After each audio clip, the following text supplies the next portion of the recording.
Good evening, good super evening to you once again, and greetings from sunny Roswell, New Mexico.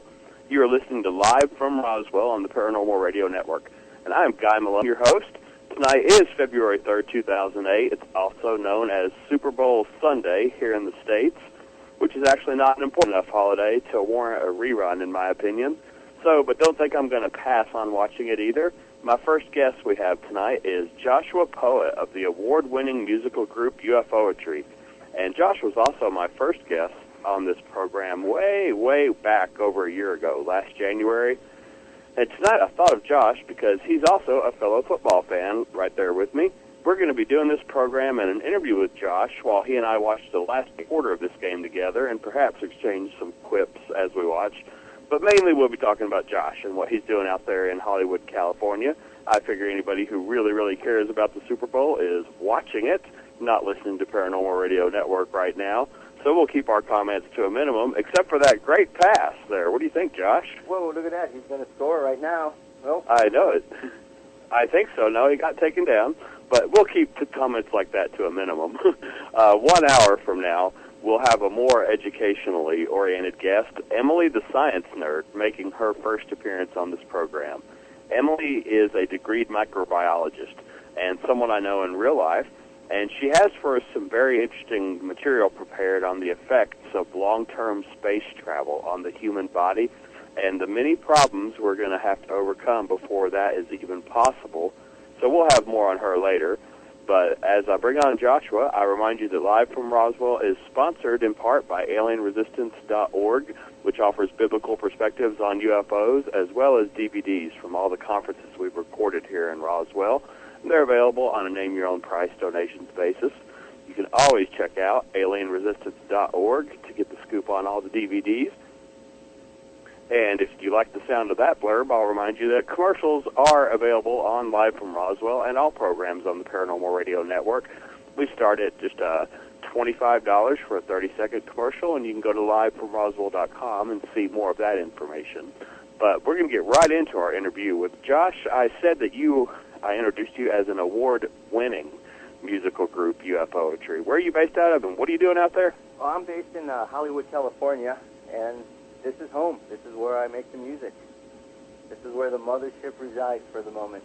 The music of ufology, right? Yes, UFOetry, the music of ufology.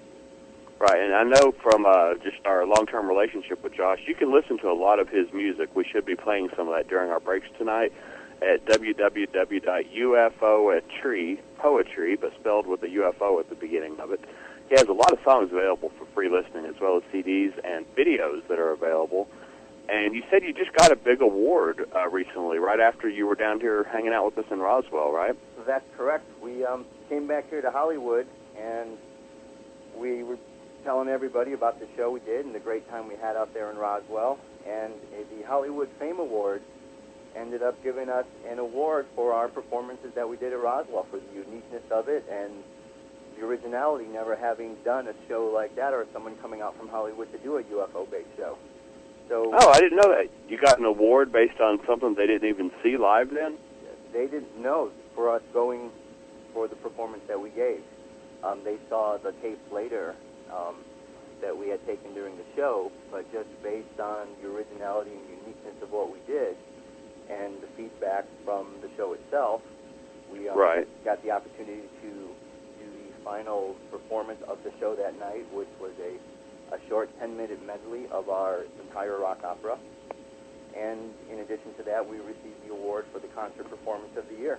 So we're stoked, and we're glad that the field of ufology is starting to get a little bit of recognition here in the land of entertainment. Very good.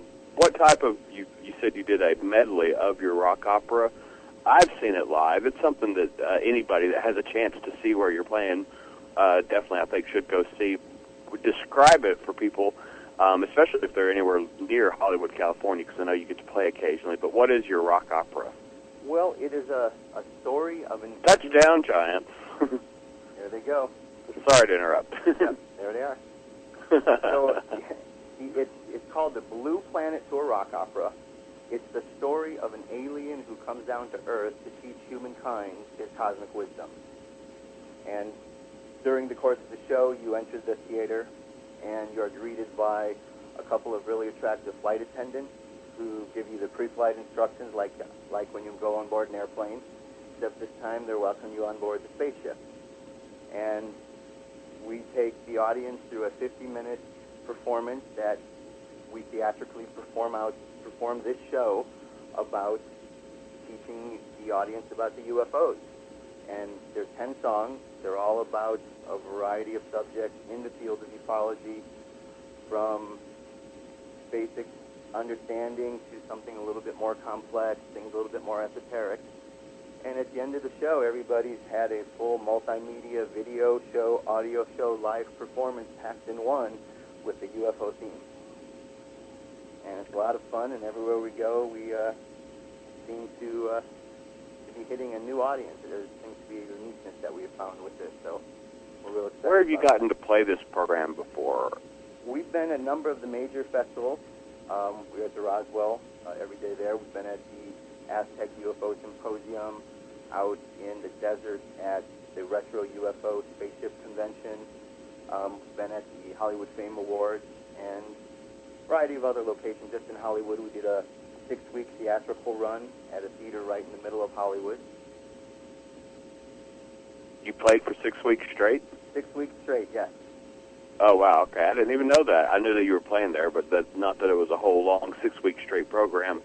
Yes, that's when we first got started with this format, and we just took it right into, we got a good reception right off the bat on what the idea was, and we got into the theater and put together a nice production, and we've been rolling ever since with the same show. Now, I remember from the first time we met, was that in Aztec, do you remember? Or at Retro? No, it was at Aztec the first time, and then later again in the Retro. Yes, you got to see me running around in my costume, so to speak, huh? First time I saw you in your alien form.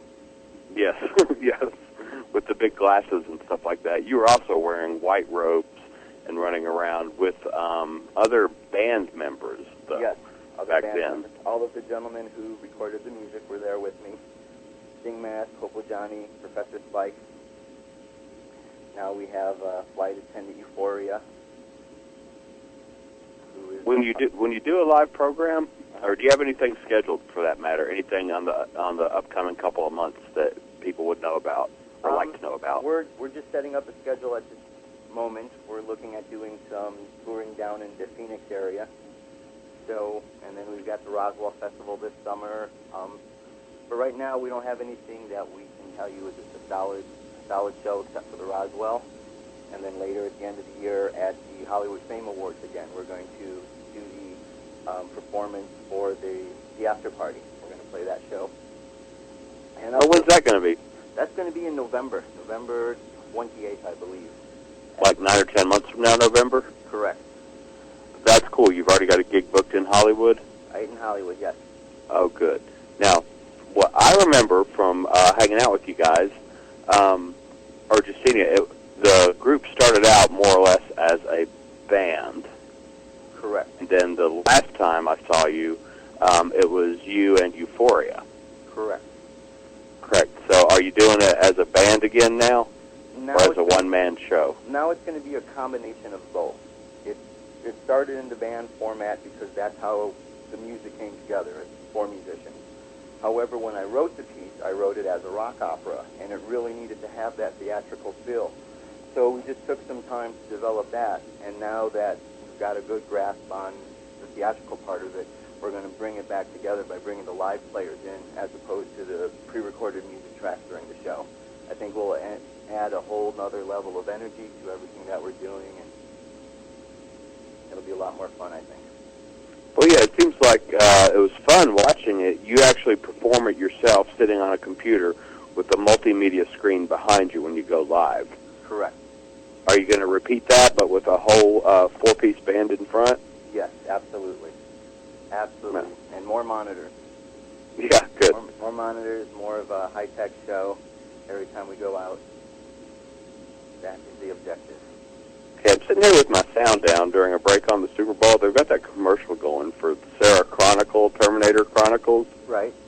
Have you actually seen that program yet? I have not. I've seen the commercial. It looks interesting, but haven't turned it on.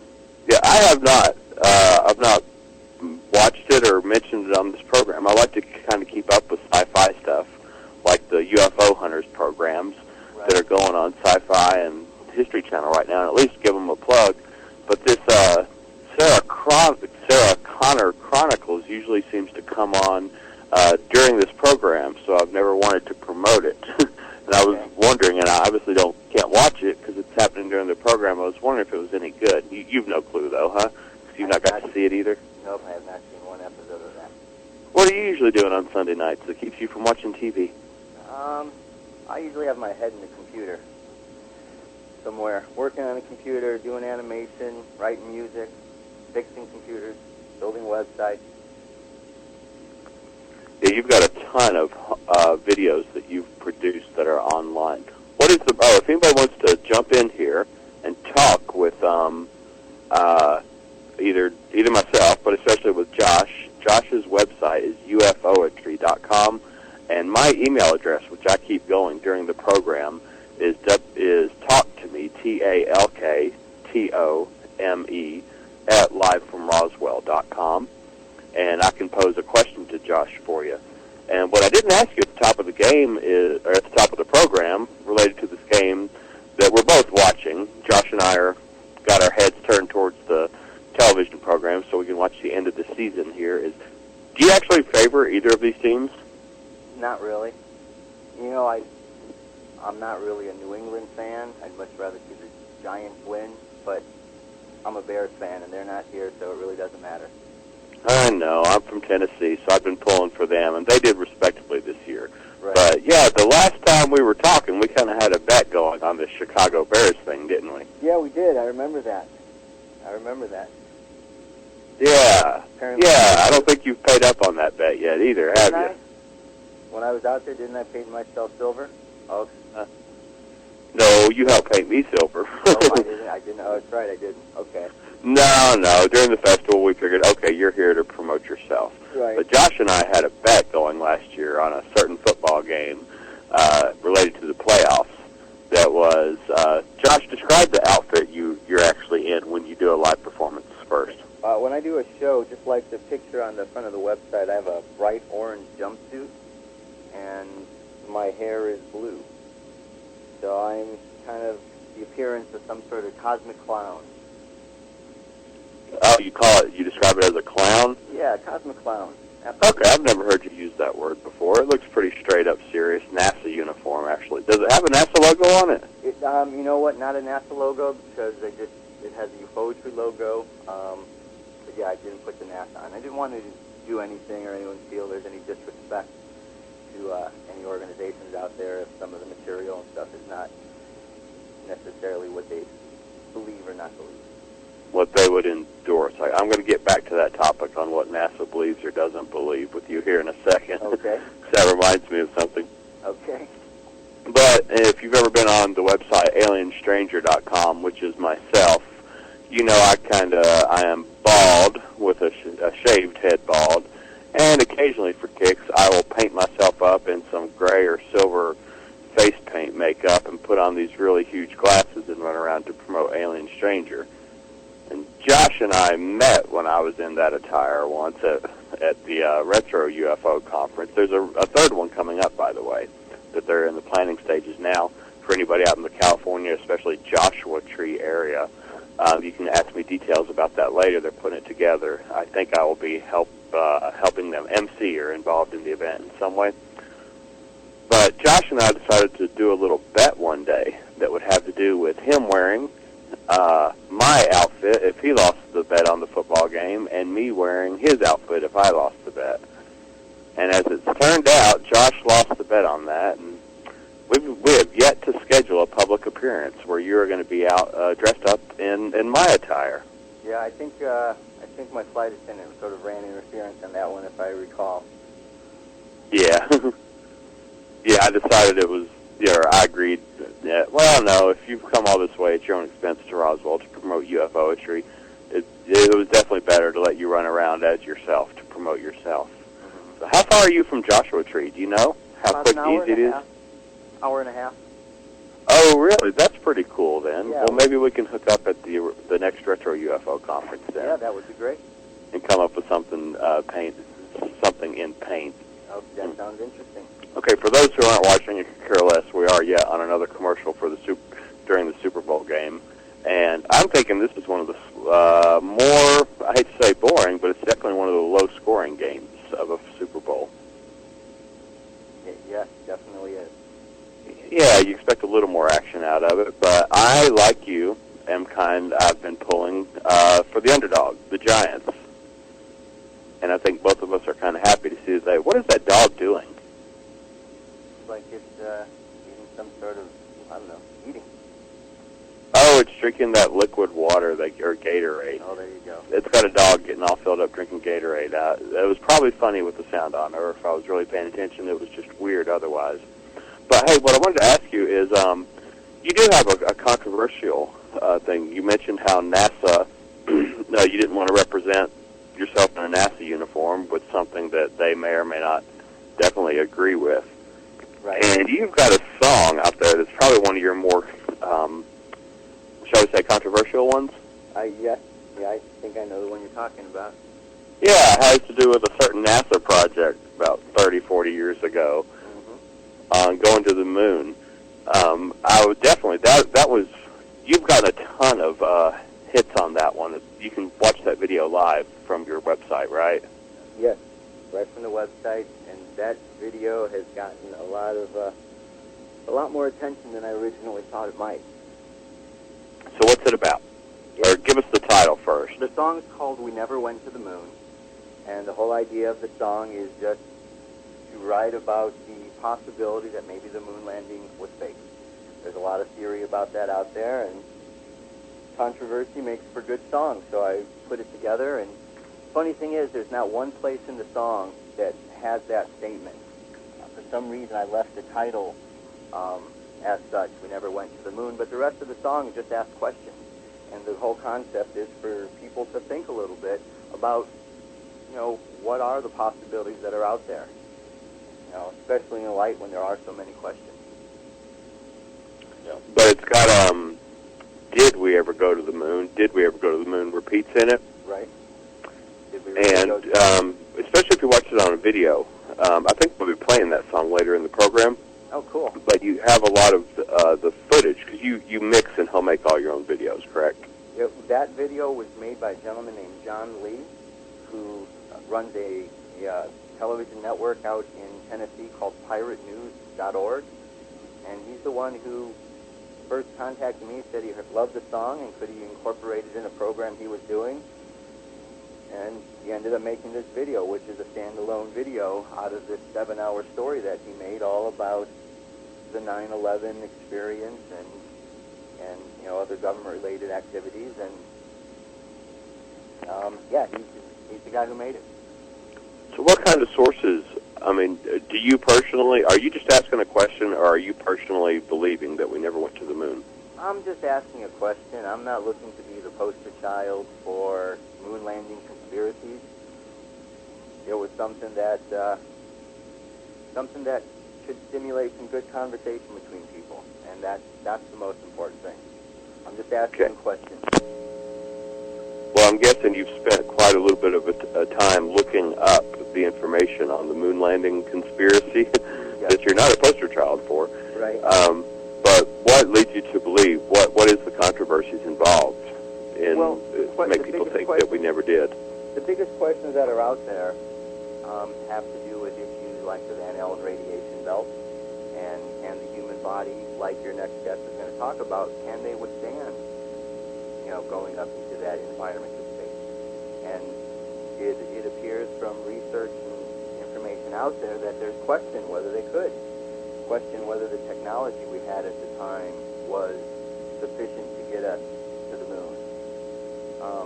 Questioning some of the pictures that were taken up there and why there appeared to be so many that were doctored. And if they did go, then why did they doctor any of the pictures? Questioning the flag, how it was moving at certain times. The shadows intersecting in different ways, indicating possible multiple light sources. So there's a variety of different questions that are out there that are all worthy of explanation, and it doesn't seem that the major networks and news organizations really do it justice. They just kind of glide over it as, nope, this isn't a possibility, and here's why. And I like that people think. What would someone find if they started looking at the doctored photos to make them suspect that it wasn't really taken on the moon? Oh, I think they'd start to find, well, there's some pictures that the pictures were all, the way they were taken, there's a little crosshair in each corner. And a lot of the pictures, when they come back, you can see that there's an object superimposed on top of them, the way that someone would do in a program like Photoshop. So enough of those came back to get, questions. Well, why is it like this? Why was there a picture with a rock that had a letter on it? What was that about? Why are there pictures that show shadows that look like they're coming from multiple light sources? When up on the moon, there's only supposed to be one light source and one direction. Light source. You're saying, like, if you've got a picture of a flag or a flagpole printed in there, you've got shadows coming away from it in two different directions? Yes. In the same photo? Yes. And there's just so many questions. If there was one question, you could say, well, maybe that's just a coincidence. But when there gets to be so many questions that pop up, for me, it makes me want to ask, why are all these questions here? Why is something that was supposed to be so foolproof and the biggest event of our time filled with so many questions? Even down to the astronauts and their lack of giving interviews on this. So, is there a lack of them doing interviews on going to the moon, or just since people started challenging it? Perhaps. I'm not sure what anything else that might be out there lately, but I know that they have denied quite a bit. I know a gentleman named Bart Sabrell went around and really challenged them, and a lot of them refused to admit that they had been there when he asked them the question, swearing a Bible, and I believe that he even got punched by Buzz Aldrin for asking him the question. So, there's been a strange reaction. Neil Armstrong said that in an address, I guess he did to a college, that things are hidden behind truth's protective layers. And that there was more to be uncovered and discovered. So, it's worth looking into. And, if it did happen, if it was a fake, I guess then what's next? And I don't think there's really anything you can do about it other than just be aware that, maybe we just need to pay more attention to what's going on. Maybe we need to ask more questions. So I know your video has gotten tens of thousands of hits and plays on YouTube, right? Yes.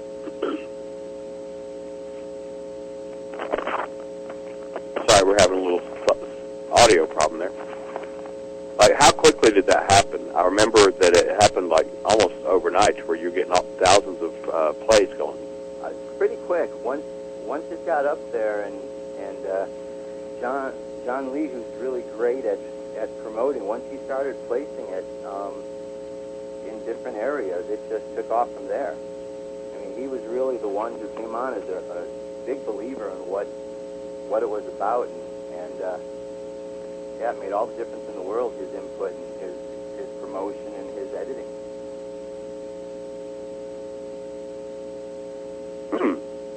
Well, that's pretty good then with that many. But didn't you tell me you had like 30,000 hits the first week or month that was up or something like that, or plays? There was quite a few. I don't remember because it's been a little while. But yeah, there was quite a few right off the bat. And they're still, it's still growing every day. There's still more coming in and more comments every day. So it's, has anybody ever made any, not so much threatening, but anything that made you paranoid, people responding to it? No, there's some that, I don't respond usually to any of them because I want to see people stimulate the discussion amongst themselves. It's not about me and, what I think other than, what I said in the song. But I like to see what people say. I like how it makes them think, and they have, there's their own arguments and discussions that take place all the time on those boards. And I like to go through and read and see what people are saying. What's some of the best comments you've got on it? People agreeing with the evidence and presenting some of their own and discussing it, and there'll be people that will get in arguments back and forth, arguing the point of whether what it's saying is right or not. A lot of good comments, a lot of comments calling me an idiot and every other kind of name you could think of. So it kind of runs the gamut. Kind of one of those things you can't really believe your press either way. You just got to look at it and say, okay, people are talking and thinking, and that's awesome.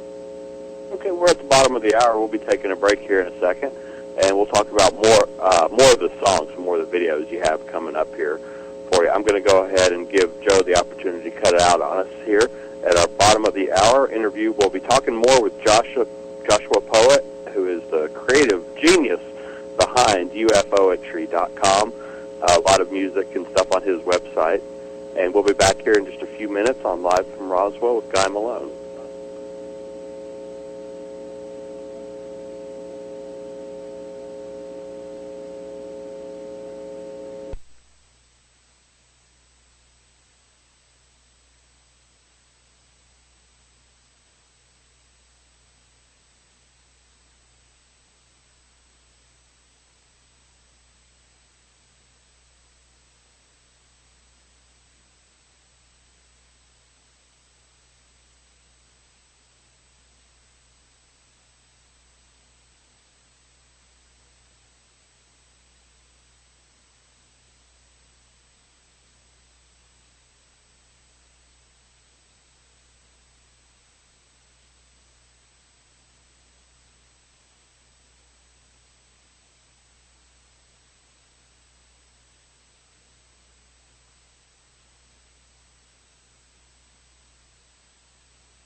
welcome back to Live from Roswell with Guy Malone and my guest, Joshua Poet of UFOetry.com.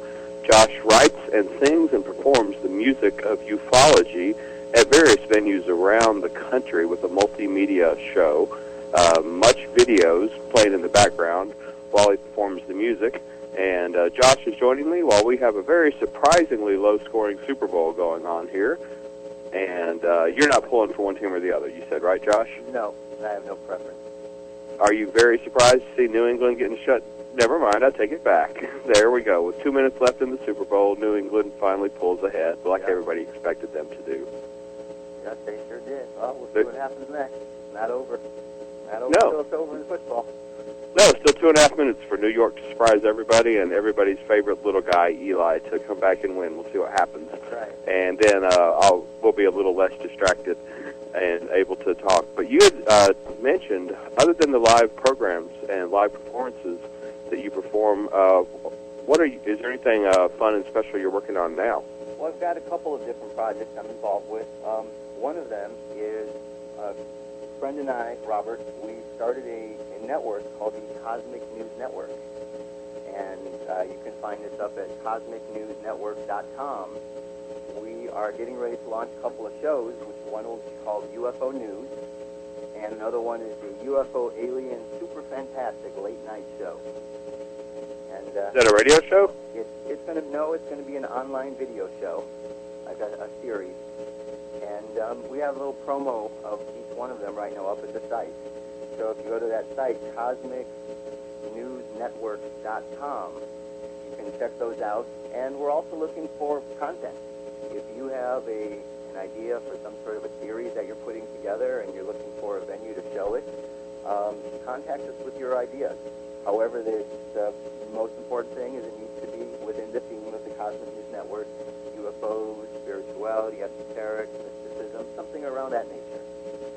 Well, I punched it up here myself, and it does look like an interesting site. It's got 2 YouTube videos right there to play on. UFO, Alien, Super Fantastic, Late Night Show promo with Dirk Bradshaw. Who's Dirk? That is the little alien dude right there. Okay. Is that a CGI thing that you do? Well, this is my partner Robert on this one.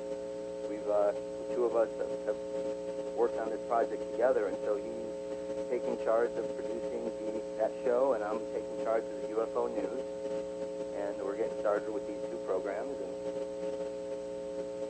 Cool. It looks really neat, actually. Yeah, they're coming along real good, so we're excited about that. So we're going to get ready to launch this a bit more in a full-fledged manner with the shows over the next couple of weeks, certainly by the beginning of springtime. So that's one of the things. The other thing I've got going on is I'm looking at the end of this year. We don't have a date yet, but I'm working with with a group of people to put on a UFO conference here in Hollywood.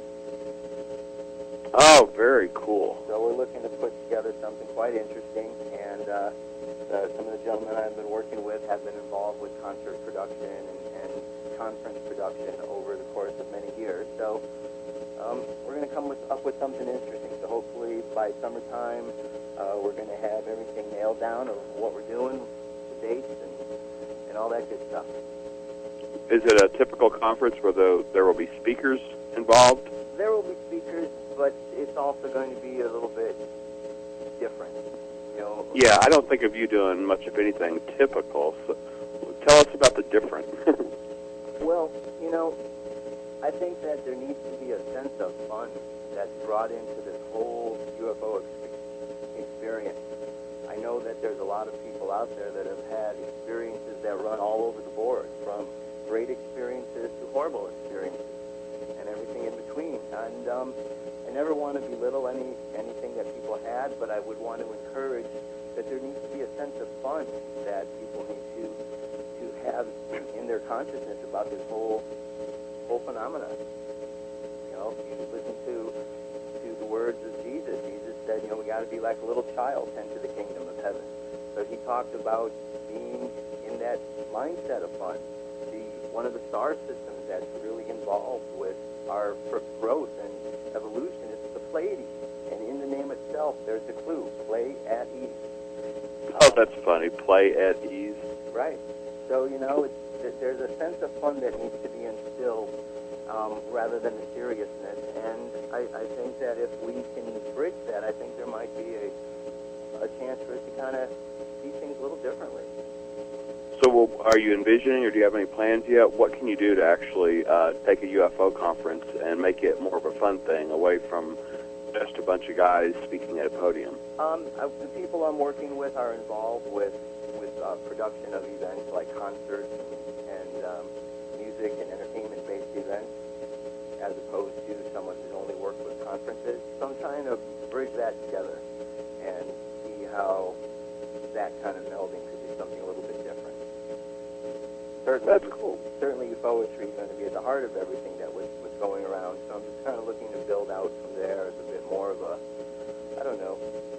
circus kind of atmosphere, carnival type atmosphere. But any possible venues lined up yet already? Not yet. We're just still considering a lot of things, and it was just last week when we all got together and decided that this is what we wanted to do before the end of this year. So we're really kind of brainstorming right now and creating. So if anybody, again, has some interesting ideas about things, revolutionary ways for me to go out and help spread the word about ufology, then contact me. Upoetry.com. You can go to the CosmicNewsNetwork.com and let us know. I think we're all in this together, and we need to share our ideas and see how we can come up with something really cool and interesting to move it forward. Let's back up and talk about some of the songs on your CD and some of the music that you play in your programs. You've got an intriguing title list, of course. The one that's always stuck in my mind is Confirm or Deny. Confirm or Deny. Yes. What's that one about? Well, that one came from knowing several individuals who were in the FBI. That you personally know? Yes. And whenever I would ask them a question, their typical response was, I can either confirm or deny. And it kind of irritated me a little bit. Well, at the same time, it was also humorous. And so I would drill them about all sorts of questions about UFOs and government issues, and they would just look at me, and I can either confirm or deny. And it just kind of seemed like a good idea for a song. So that's what that's based about, how there seems to be this line of secrecy and an issue of disclosure that we need to get past and explore. So Confirm or Deny, I think, can really be a song, and it's a song really talking to that subject. What's the easiest way to watch your videos, actually, if a person's already online? If you go to upoetry.com, there's a link there for videos, and it'll take you right to our page where we have all of the videos listed there. Okay, up at the top where it says Video Pics Tour links? Yes. Click right in that link, and there you'll see all of our videos. We have two different videos for Roswell. And a background with you with the shaggiest blue hair I think I've ever seen you with. Yes, that was, that was at the Hollywood Fame Awards. And oh, yeah? Cool. That was just recently, and the gentleman, Max, is a talk show host out here in one of the cable markets out here in Los Angeles. And, of course, Euphoria, who's there. Looks like Euphoria is also in the background there. Oh, Euphoria is your female assistant flight attendant who plays the programs, right? Correct. With very, very green hair. I don't think that's a natural green, is it? No, it's not natural green, I don't believe. I think she came up with her own concoction of green. Okay, I'm looking at the videos worth watching. The one at top is Did We Ever Go to the Moon, right? Correct. Okay, and then your Roswell one that has actual footage from the 47 incident and the newspaper clip and stuff like that. Correct. And the psychedelic remix. Why did you have to do a psychedelic remix? What's different on that video? A director named Joe Dangora out here in Los Angeles. He's an up-and-coming director, and he really seemed to like the song Roswell. And he saw the video and asked if he could do some things to make some adjustments to it and add his own little flair. So why not? So we put that in, and it just gives a little different flair. And then also online at ufoetry.com, we've got Confirm or Deny. Yes. a video that you can watch along with listening to the song. I can neither confirm nor deny. Then you got the UFO medley at the Hollywood Fame Awards. Correct. That was the show that we just did in November at Whiskey A Go-Go. And it's a 10-minute medley, which we comprised down our whole hour-long show into 10 minutes, and kind of a little time-traveling experiment there. Time travel, time compression experiment? Yes. That was sort of the idea. And then underneath there is something fun of this little, about the UFO sighting in Texas. It's a little explanation there of this alien who seems to come down and talk about coming down here to do poetry. So I thought it would be important to put that up so that people understand why there were aliens in Texas. Well, they came to the wrong place, didn't they? They should have come to California. Well, you know, they came down. That was their first place. They'll make their way over here, I'm sure, at some point. Right. Now, I was thinking about the Hollywood Fame Awards, where you got posthumously is the wrong word, but you got a very recent award for what you did in Roswell, even though they weren't there to see it. Right. I know from your website and past bios and stuff like that, exactly how many and what type of awards have you actually gotten for performing what I like to call the music of ufology? And that's my tagline for your music, by the way. I like that. I like that very much. But you've won a bunch of awards in the past, too. You know what? We've been very fortunate with this project, and it's definitely something that's been fun. We got an award for our concept album of the year, 2006. Our music video got the Music Video of the Year award in 2005 from the Los Angeles Music Awards, and then another award from a film organization called the LA Indies as a short musical film project. And then this last year, the concert performance of the year. So I think we've gotten five over the time. We had one for our first EP when we came out. We've been fortunate being out here in LA that there's some great music organizations. The Los Angeles Music Awards is one who has really, from the time that we submitted our music, has really embraced everything that we've been about for our originality and what we're creating. So they've been very instrumental in helping us along the way. And, the awards and things we've gotten from them have been awesome.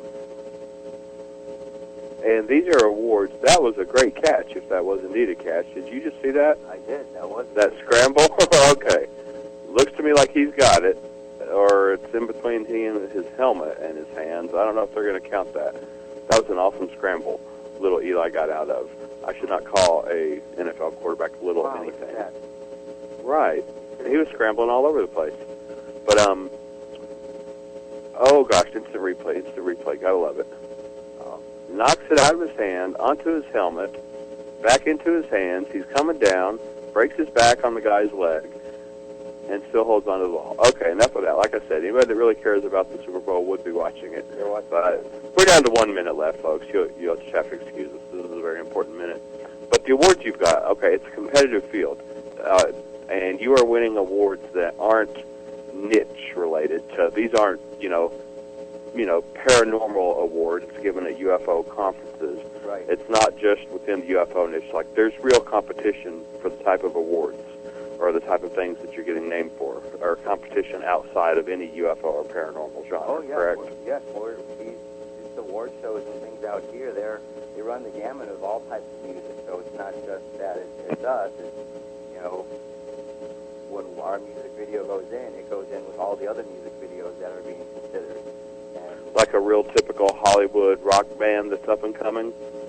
Yes, independent. You'd be competing against them? Right, the show's all about independent music and independent artists, so there's a lot of music that you haven't quite heard yet because it's kind of independent scene, but there's a lot of great music out here in LA, and that's what this organization is all about, supporting independent art.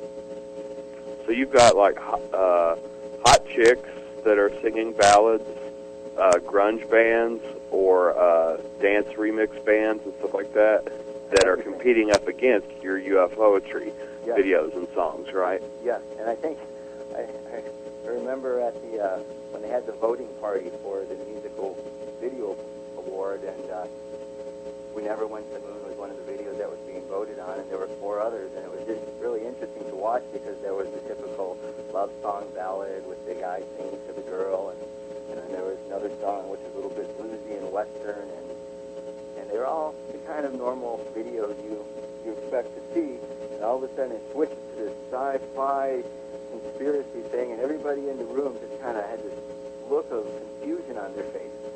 What is this? And you know, it worked, and they liked it, and they voted on it. And I don't know. You never can tell what people are going to like, but. Well, that's pretty amazing that you've actually made something within the field of ufology rise to the cream of the crop with a ton of secular or otherwise or other types of competition that you wouldn't expect something within ufology to actually place in. It would be written off or brushed to the side most of the time, I would think, right? Yes, it's been most interesting. I've even, you know, part of my years of touring has taken me to Guantanamo Bay on 4 occasions, where I got to perform out there for the troops. Now, I wasn't performing UFO music. However, you know, I kept in touch with people, and people understand and know about the site and the music, and so even as far as they're aware. Well, what other type of music do you perform? When I was there at Guantanamo, I did a song called Great Spirit, which is a tribal song of peace that is like a prayer of peace. So I had the opportunity to perform that one there. In front of U.S. military guys? In front of military guys. We were inside Camp Delta, outside. And women, I guess. Yep, and women. We had several different places that we were on the base where we got to perform, and we got to spend some time with the troops at Christmas. We went there with the Los Angeles Music Awards organization, and we took their music and T-shirts and other cool gifts at Christmas, and you know, it was good to be there. Play the music and talk to the troops, and we got to go on their Armed Forces radio station there. Can you believe what you just saw? Yeah, look at that. Look at that. Nobody is going to believe this. With 30 seconds left in the Super Bowl, New York Giants have pulled ahead. They were expected to lose by 2 touchdowns, last I heard, to the New England's undefeated season here. But okay, looks like it's going to hold with 35 seconds left. New York's 2 points ahead. This could be the biggest Super Bowl upset that you'll hear people talking about at the water coolers and all that tomorrow during the week. So, could be, but with Tom Brady and the weapons they got on the Patriots team, you can't count them out yet. Yeah, not with 30 seconds. That'll be amazing. And actually, we'll probably be doing that as a commercial. We just got like 2-3 minutes left here. I was going to make sure before we go anywhere or before anything happens that you've got 3 sites now, I guess. UFOetry, www.ufoetry.com, which has a ton of music you can listen to online for free, as well as videos that we can watch for free. Correct. And then you've got the Cosmic News. Right, it's just Cosmic News Network, CNN.com. CNN? Yeah, well, that's what... I missed that. Yeah, so it's kind of interesting that was available when we heard the name. So CosmicNewsNetwork.com. And send us your ideas. Send us your programming that you'd like to have put out there. Anything that's related to the field of ufology or paranormal or mysticism or the shift in 2012. You know, we want to use this as an educational channel for people to go and learn. What are you looking for primarily for videos? Videos. We could do audio, but mainly video. We like people who have concepts for series, so that we can, run a number of episodes of one particular program. One episode is good, of information, but sometimes you want to have a little bit more. So this idea of this network and what we're trying to do is to give a little bit more opportunity. Bring some fun, bring a different spin to what's going on with ufoetry and ufology. Or ufology, yeah. Especially the way Hollywood looks at it. Hollywood likes to paint the aliens out as the bad guys all the time, and that might not necessarily be the case. So, well, you've got this whole thing with whether it's a movie or a story. You've got to have a conflict, you've got to have a hero, and you've got to have a villain. Right. So I wonder how long it's going to be before someone manages to come up with a plot or anything like that that actually involves the humans being the villains and the alien being the good guy, and the conflict taking place between there. Yeah. There will be one.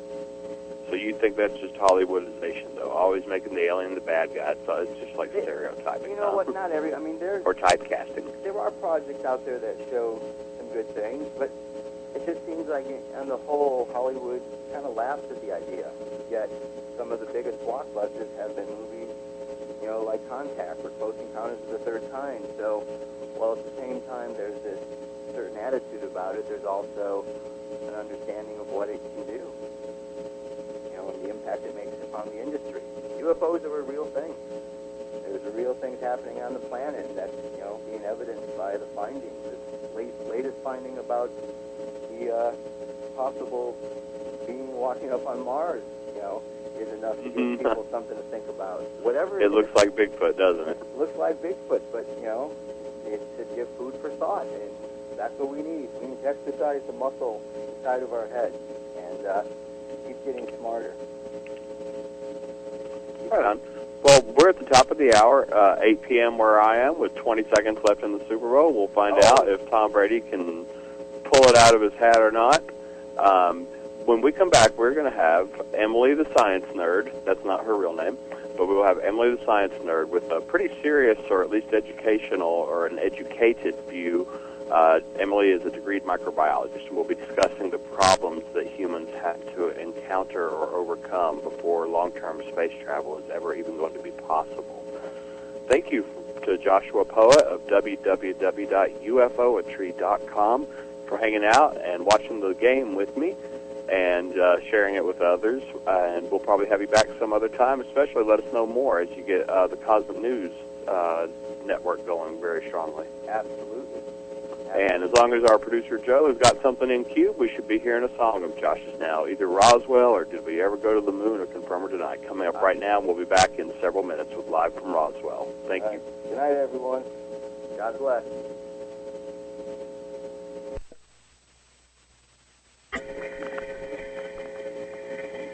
We're just a couple seconds away, Emily. Okay.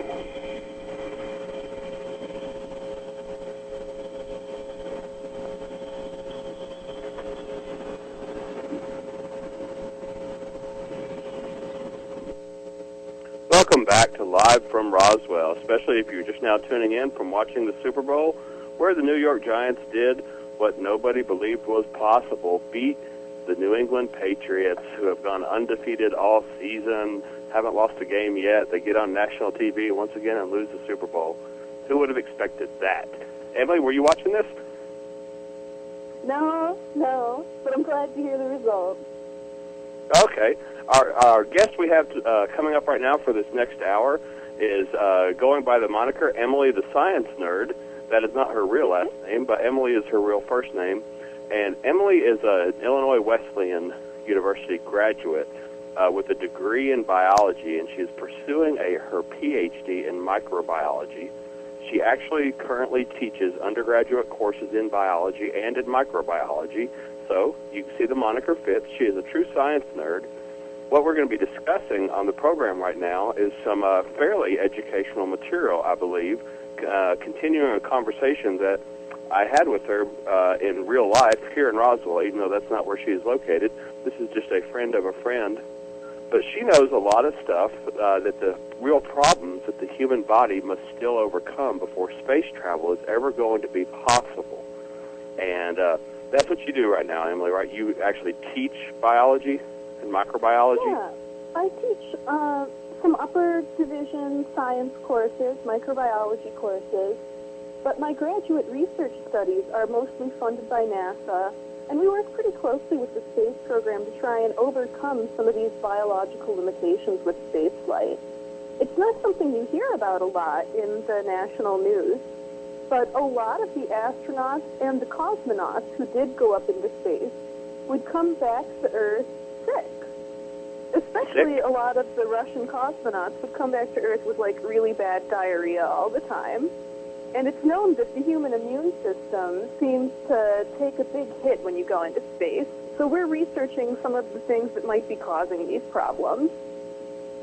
And this is especially going to relate to long-term space travel, I guess, because have we more or less proven that short-term stints are possible for humans to go into space? Oh, totally. Very stressful to the body, but completely possible. But we're definitely concerned because of some reasons that we'll go into later in this hour, that right now long-term space travel might be very dangerous. And it would be so sad and horrible if we sent people on a mission to Mars, which would take about 9 or 10 months to get there, and they all died halfway through. That would be horrible. Yeah, that would be a big waste of money and a big letdown to the American spirit, or even the world global spirit, assuming China was the first ones to try it out. You said it takes 8 or 9 months just to get to Mars? Yes. I guess that's just going on our current rates of travel. Like if you take how long it allegedly, according to our previous guest, how long it allegedly would take to get to the moon and back. It's true. But it makes people sick being in space. And I know your specialty has to do with microbiology and the human immune system and stuff like that. Mm-hmm. So there are two unfortunate interfolded reasons why it can make us sick to go into space. One is that it makes our immune system weaker, and one is that it makes pathogens, or, germs, bacteria, stronger. Not a good mix. No, not at all. So which one do you think I should talk about first, Guy? Well, the human immune system first, how that works first. All right, I'll try and give some real basic background, but try and stop me if I get too complicated. Okay. So basically, the human body has two branches of its immune system, and those consist of B cells and T cells. And the B cells are the cells that produce antibodies. So those are little particles that are going to, mop up any toxins in your body. And it's going to help fight bacteria that are in your bloodstream. The T Those cells... are the good guys. Those are the good guys to us then, right? Oh, they're totally good. Definitely. You need lots of antibodies to take care of germs and diseases and stuff. Oh, yeah. And once you have B cells that have developed to recognize a specific antigen, a specific thing that can make you sick, they keep the memory of that in your body forever. That's why people don't usually get the chicken pox twice, is because their bodies have learned to respond to it. And the two branches of the immune system, B cells and T cells, can talk to each other. The T cells work to fight a different kind of threat in the body. Your T cells will kill cells, your own cells, if that's something wrong with them, like if they're infected with a virus, or if you have cancer, the T cells will try and kill it. You and I probably have 4 or 5 different cancers in our body right now that will never make us sick because our T cells keep fighting it constantly. Unfortunately, both B cells and T cells are disrupted under space-flight conditions. T cells don't develop at all. This would mean that they don't develop, or they don't develop, you said? Yeah, they'll get to an immature state, and then they never mature. So people like you and me, adults like us, we already have differentiated T cells. So this would slow down our immune function. But if you're talking about a space colonizing situation where you would have infants or children in spaceflight conditions, this whole branch of their immune system would never develop. So you can imagine that this could cause possibly permanent immunological deficiency and serious complications for very long-term spaceflight. So what's the problem in space that creates these, I'm going to say, undesirable results? What actually keeps us from developing or from maturing the cells that you're talking about? We don't really know yet, but we're pretty sure that it's gravity. So it's hopeful that a lot of these problems could be overcome if we could find a way of creating gravity effects on spaceships. And, gravity really is acceleration, right? Mm-hmm. It's a constant downward force that we feel. So if we were able to make a ship that had thrust at about a 1g speed, maybe that could take care of it. But these microgravity situations where you're like floating around in the spaceship appear to be what messes you up. It messes up all of your cells. Normal human cells have a lot of markers on their surface, which they use to communicate with other cells. And all of the cells in human and animals and plants, without gravity, the expression of these markers is altered. So cells look different to each other, they look different to the immune system, and why exactly this happens and what the exact effect is totally unknown. We have a lot of problems to work out. So what happens when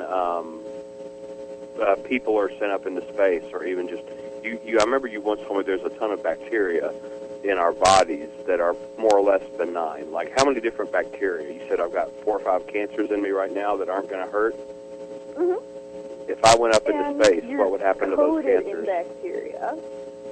You have Oh, really? bacteria all over you. We all do. That's why, as a microbiologist, I have to say, I know this is unrelated to spaceflight, but those antibacterial soaps are silly. Because our bacteria are our friends. We need them to live. You couldn't sterilize a person and put them into space. A lot of people, after they take antibiotics, if they don't take them properly, it can make them sicker, because especially our guts are aligned with helpful bacteria. Unfortunately, some of these bacteria can become harmful under certain conditions, and that's another problem with spaceflight. Like anti-gravity, specifically? What? Anti-gravity being one of the problems that makes these bacteria become harmful to us? Yeah, or a lack of gravity. My lab did an experiment that shows that bacteria see an upregulation of the genes that cause disease when they're in low or no gravity environments. Which means that these bacteria that live in our bodies that are helpful most of the time, if they're in a zero-gravity environment for long enough, because we're in a zero-gravity environment, they could kill us. They could become deadly. Well, do they mutate, or do they just attack? What is different about the bacteria that's in my body now? What changes when I'm in a no-gravity situation? This is an important distinction that you bring up. The bacteria don't mutate. They don't change. All living organisms have a huge fleet of genes that they could access. But these genes only get activated under different environmental conditions. Okay. And for some reason, the environmental conditions of spaceflight activate a lot of disease-related genes in bacteria. So after we put bacteria into space, if we took them back down and grew them on the ground for a day, they would be just like their regular ground-grown bacterial, if you had a control set. But if you put bacteria up on the space shuttle, and right after it came down, you injected them into mice, it would kill the mice faster and at lower doses. That's kind of interesting and frightening.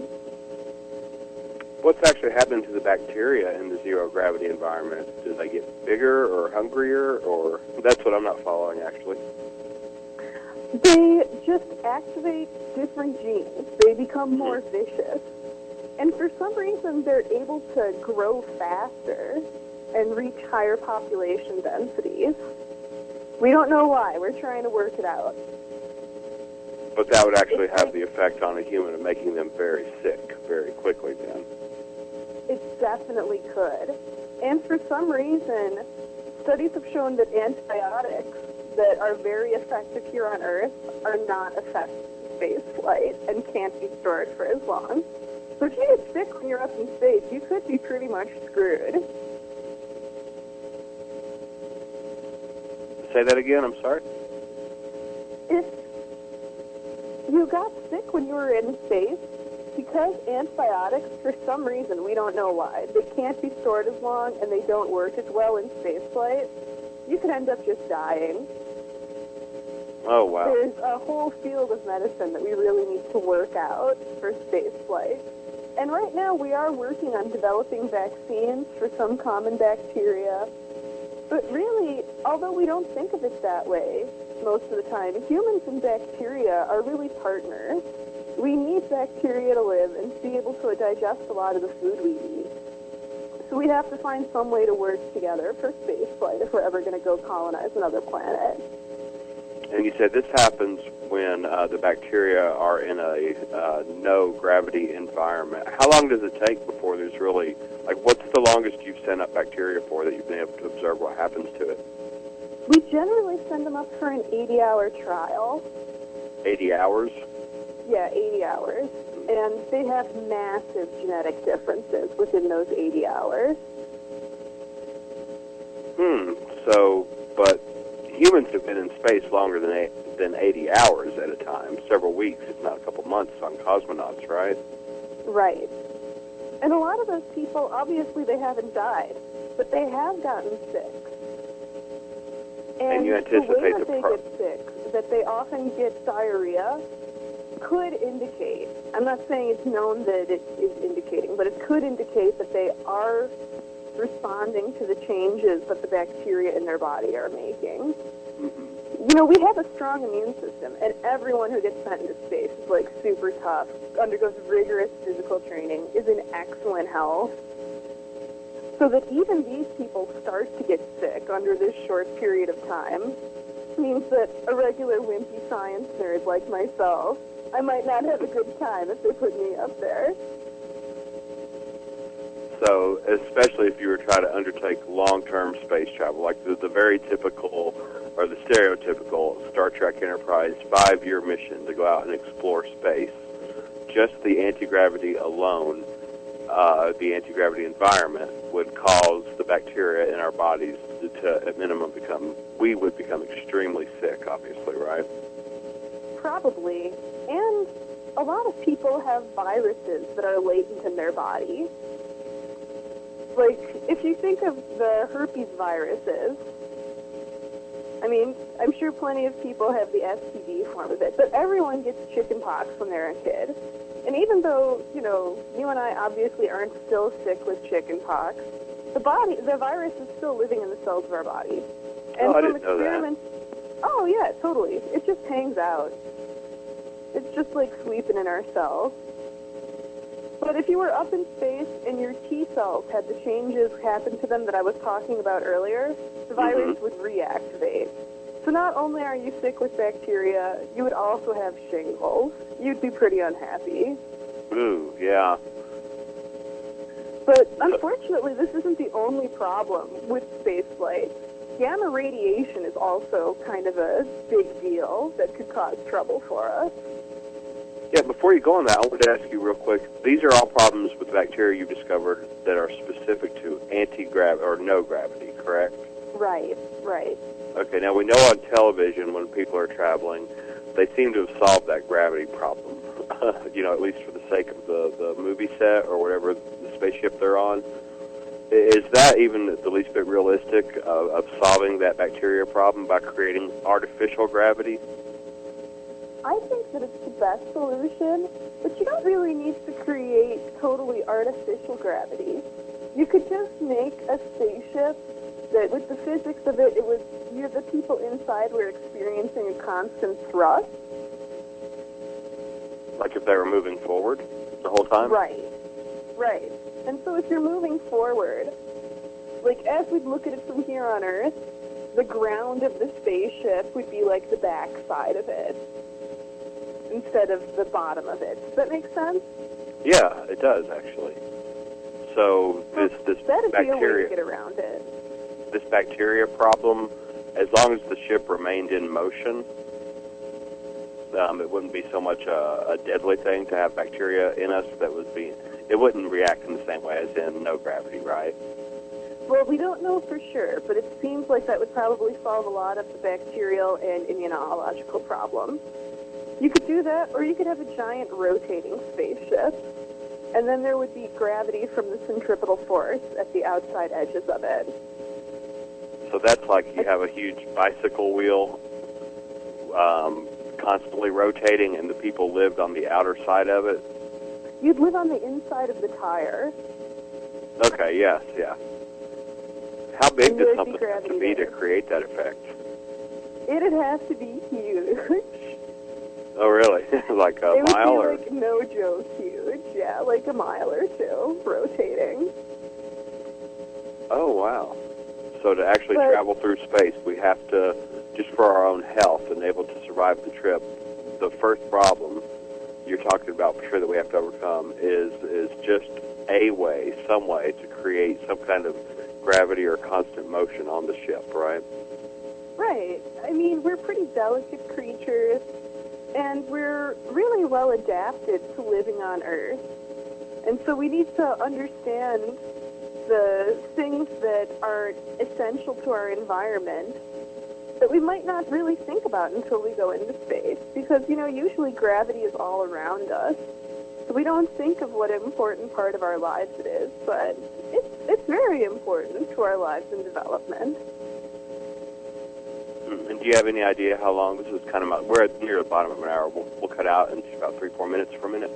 But how long is your best estimate can an average human being, like you said, astronauts are exceptionally fit, but how long could this bacteria living inside of a human being actually be in a no-gravity situation before it really started getting ugly?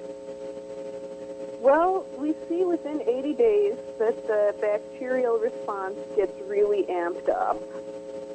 And we know that within a couple of weeks, the human immune system gets pretty weak.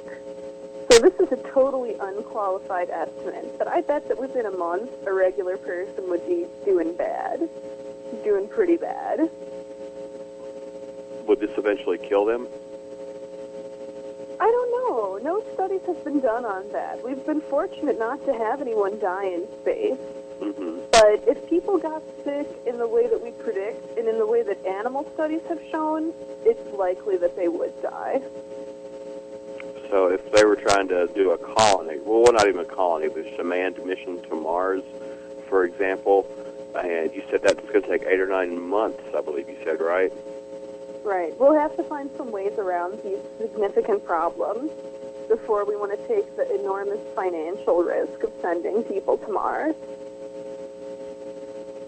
And there's absolutely no way then, just from what you know, that is there a vaccine or something that could inhibit the way the bacteria change? We're working on it. And even though there are these significant challenges, I still believe.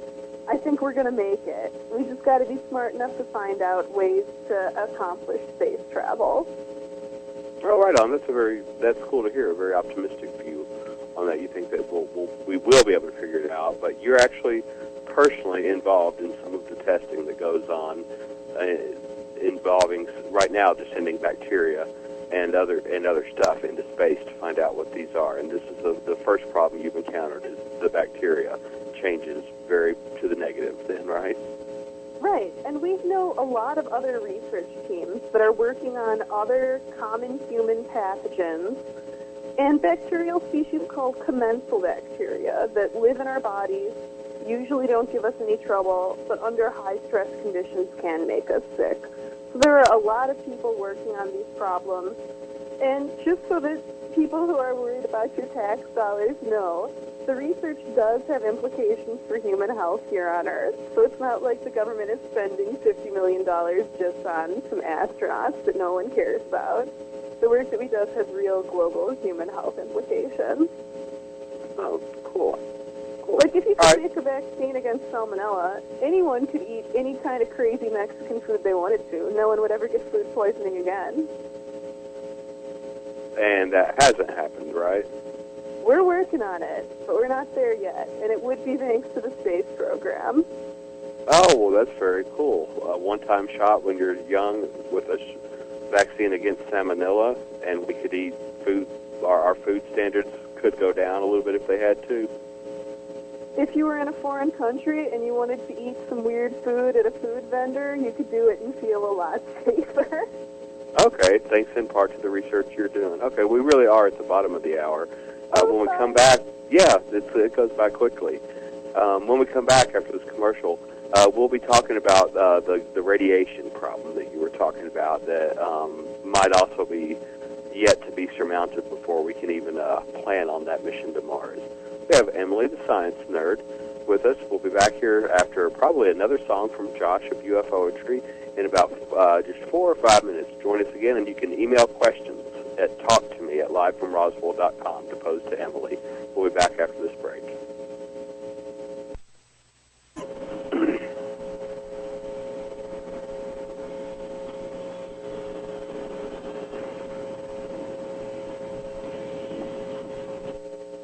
Welcome back to Live from Roswell. I'm your host, Guy Malone, with Emily, the science nerd, and we are discussing some of the real problems that humans are going to encounter if they ever attempt long-term space travel. Emily's already told us that it's going to take about 8 months to even get to Mars, but research that she does that is funded by NASA shows that the bacteria in human beings' bodies that exists there in a helpful way right now gets real bad and turns nasty on us when it's in a zero-gravity environment.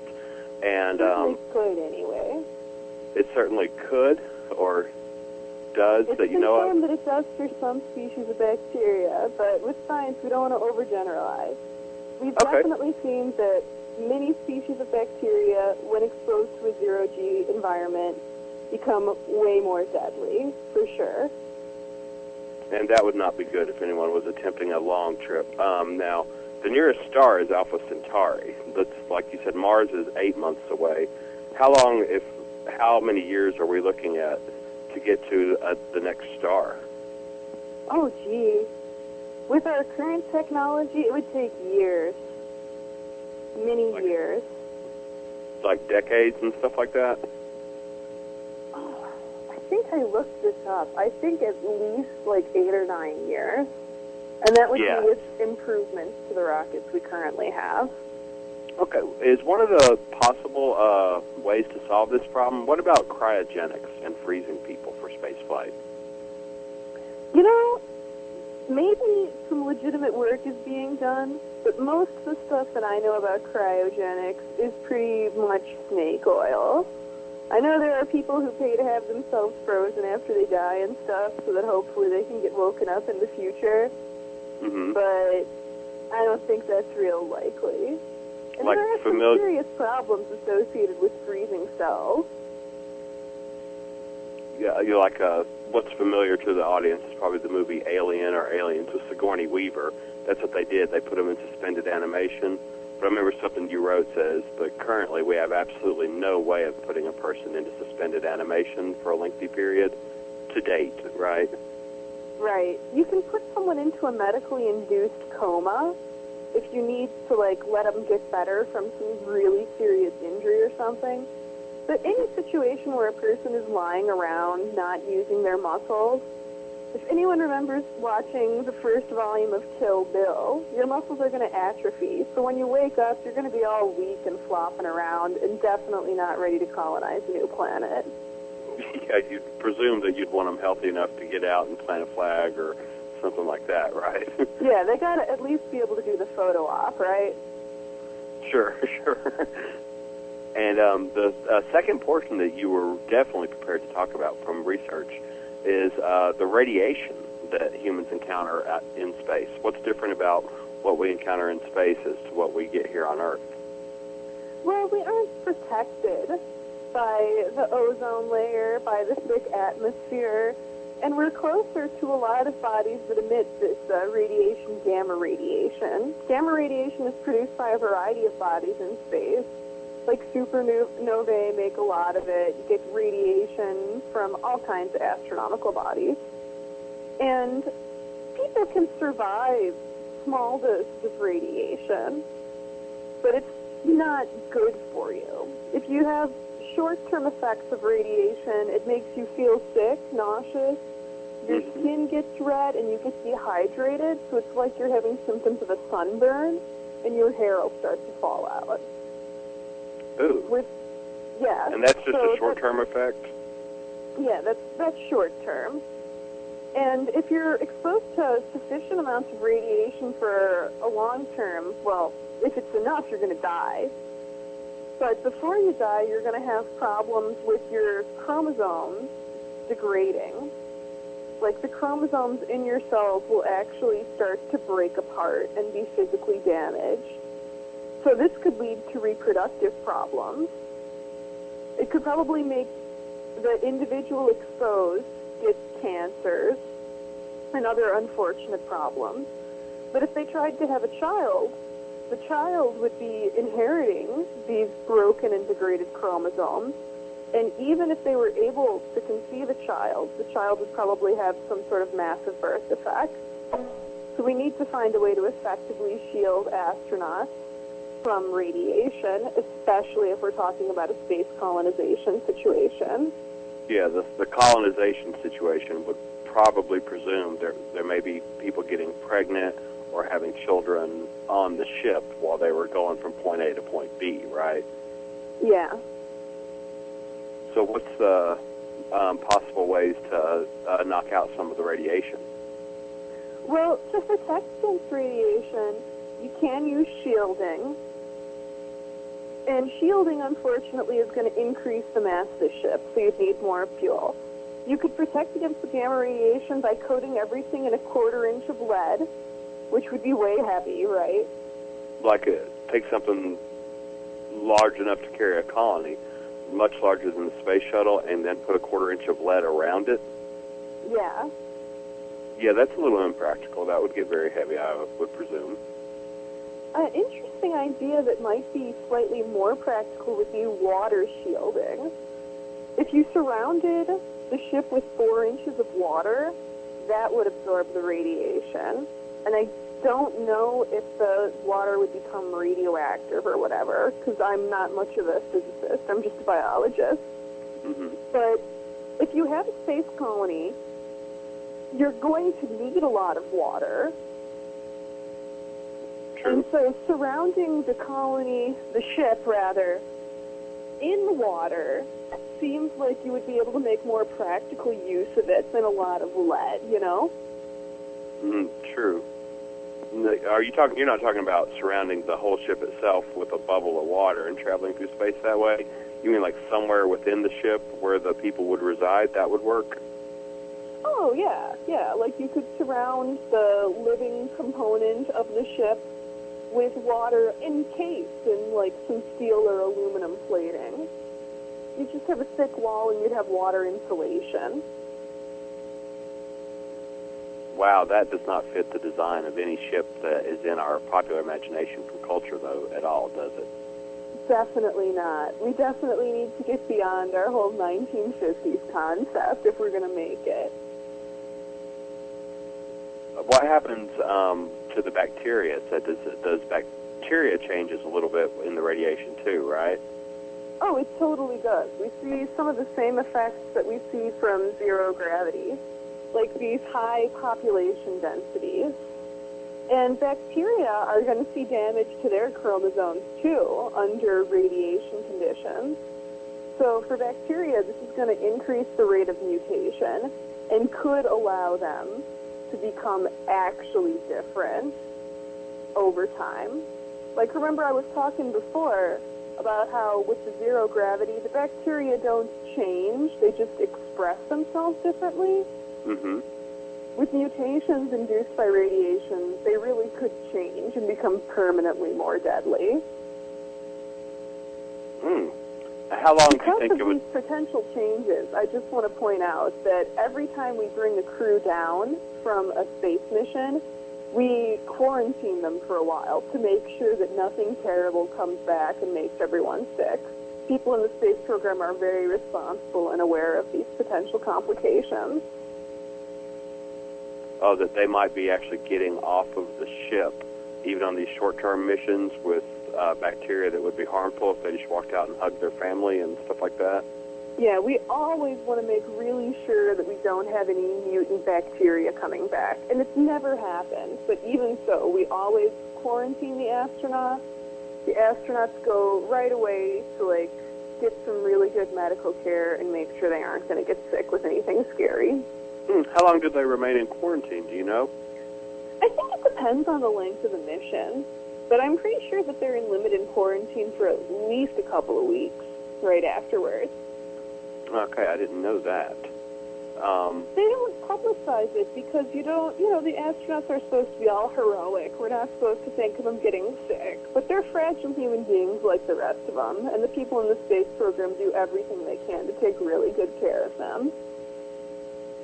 Okay, so even if you solved the zero gravity problem of the bacteria changes and expresses itself differently, the radiation of being exposed to long-term radiation outside of the Earth's atmosphere is going to create a whole different set of effects then, huh?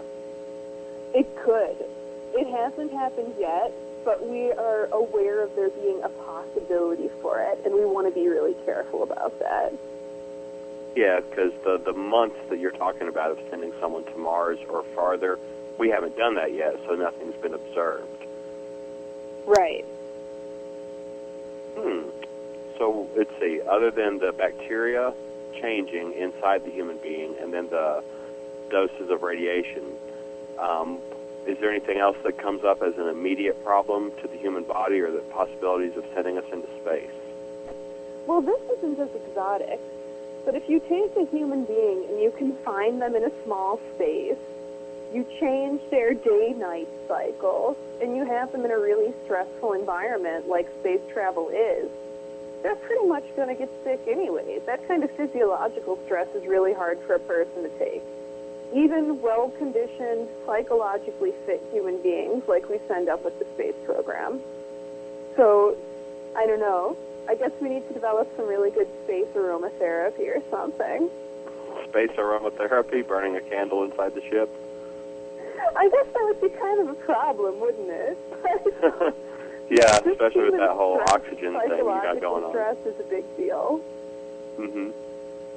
Based on just, I know this is, I'm asking you to guess here, what is the longest a person can actually go into space with the current technologies? If we were to try to send someone up there for 6 months or so just to see what would happen to them, what's the longest you think a person... They had some Russian guy up there for like a year, didn't they?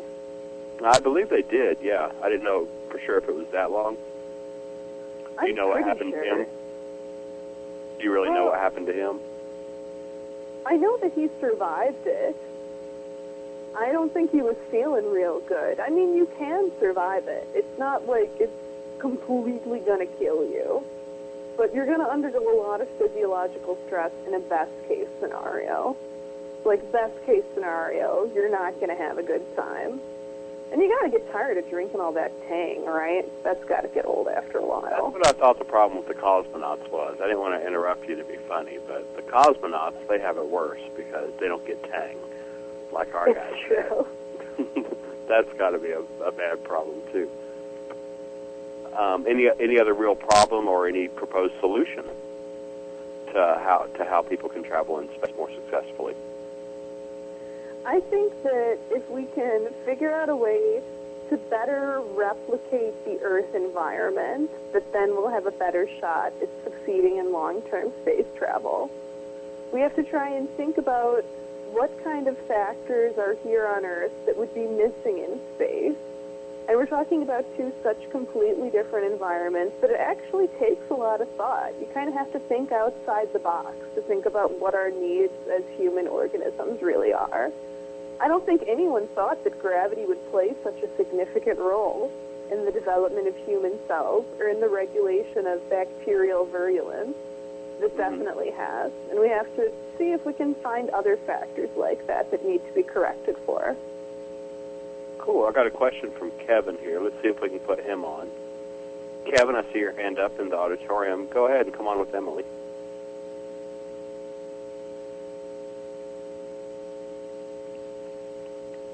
Nothing happening yet. But let's see if Kevin wants to come on and ask a question. Okay.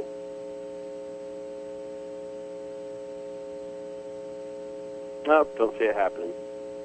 Don't see it happening. So if he does, has guy asked?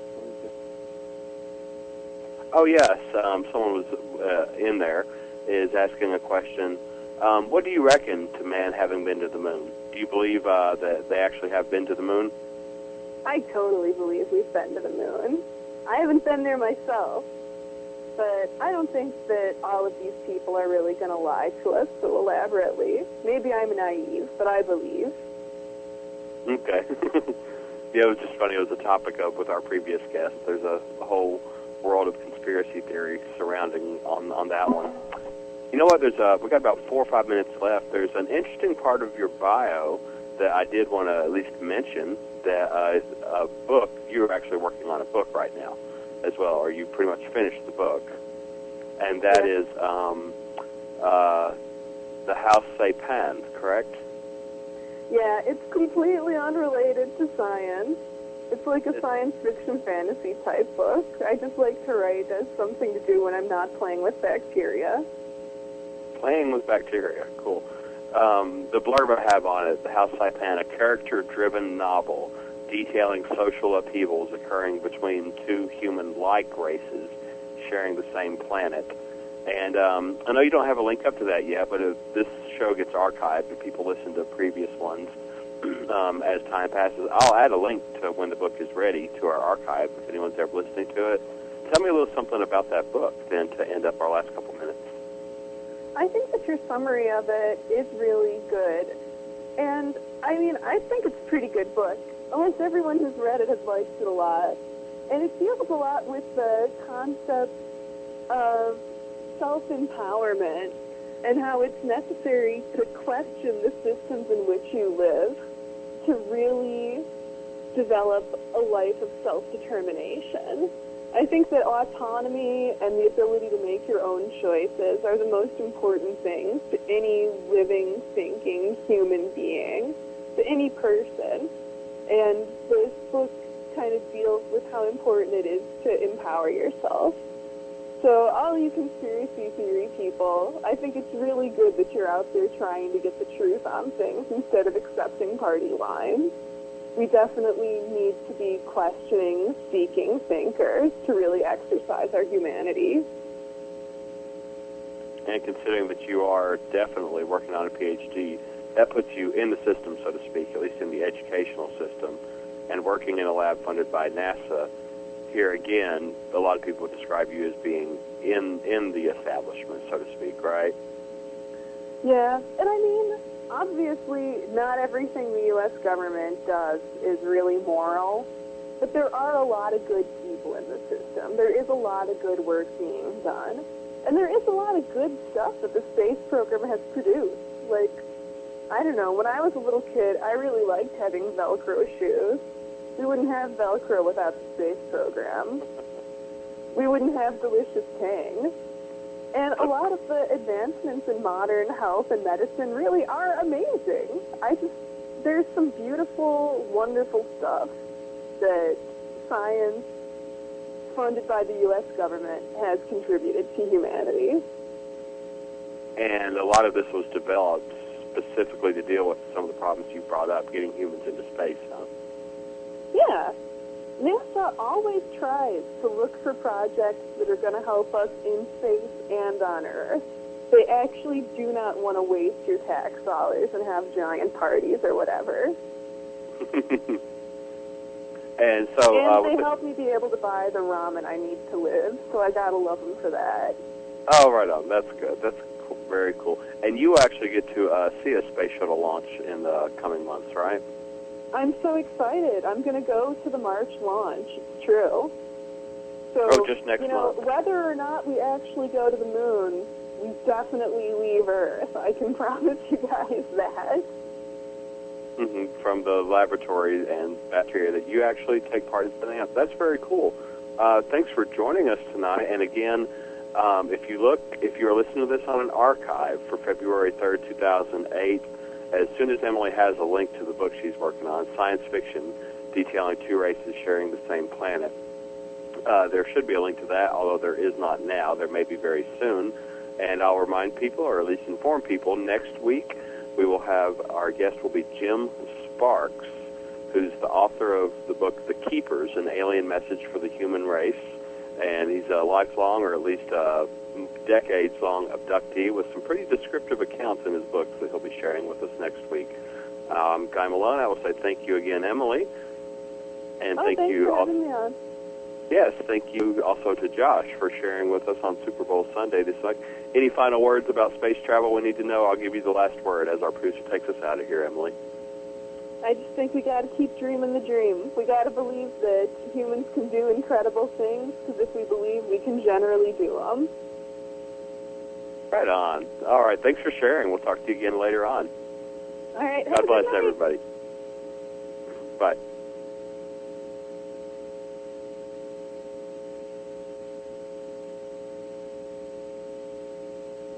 I hear